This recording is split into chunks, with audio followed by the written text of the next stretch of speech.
মালিক বলুন কি খবর? হ্যাঁ, কাজ আছে? না না না, এখন আর কোনো কাজ করা যাবে না। আরে যা পরিস্থিতি চলছে না, আমি তো পুরো আন্ডারগ্রাউন্ড হয়ে গেছি। আরে আর বলেন কেন, কি অদ্ভুত ধরনের একটা সৎ সরকার এসেছে মাইরি। আরে বলে কিনা কোনো 2 নম্বরই ধান্দা করতে দেবো না। এটা মানা যায় বলুন তো? বাঙালি মাছ খাবে না এটা তাও না হয় মানা যায়, কিন্তু তা বলে বাঙালি ঘুষ খাবে না এটা বলে না খাবো না খেতে দেবো। আমাদের মতো মানুষগুলোর কথা একটু ভাববে না? আমরা কি করে চালাবো বলুন তো? পুলিশকে বলছে অপরাধীদের শাস্তি দাও। আরে পুলিশ কি অপরাধীদের শাস্তি দেওয়ার জন্য আছে?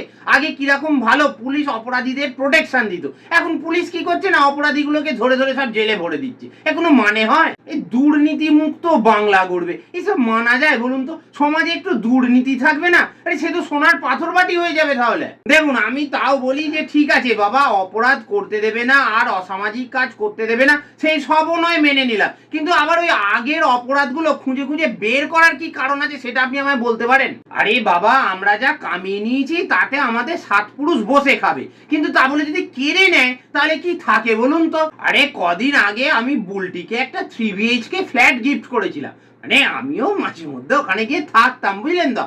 তার মানে যে লোকটার থেকে ওই ভয় দেখিয়ে থ্রেট করে ওই ফ্ল্যাটটা আমি জবরদখল করেছিলাম, শুনছি নাকি সেই লোকটাকে আবার ফ্ল্যাটটা ফেরত দিয়ে দিয়েছে, আবার বুলটি সেই বস্তিতে ফিরে গেছে। এর কোনো মানে হয় বলুন তো? আরে এখন তো ভাবছি আগে যেমন পরোটা বিক্রি করে সংসার চালাতাম তেমনটাই ভালো ছিল। আরে বেকার এই রাজনীতিতে আসতে গেলাম, কোথায় ভাবলাম একটু গুন্ডামি করে মানুষকে ধমকে চমকে যা হোক 2 পয়সা করে খাবো। ও বাবা, কোথা থেকে একটা এই সৎ মার্কা দল চলে এলো, একবারে সব বন্ধ করে দিল। ভালো লাগে না, যত সব।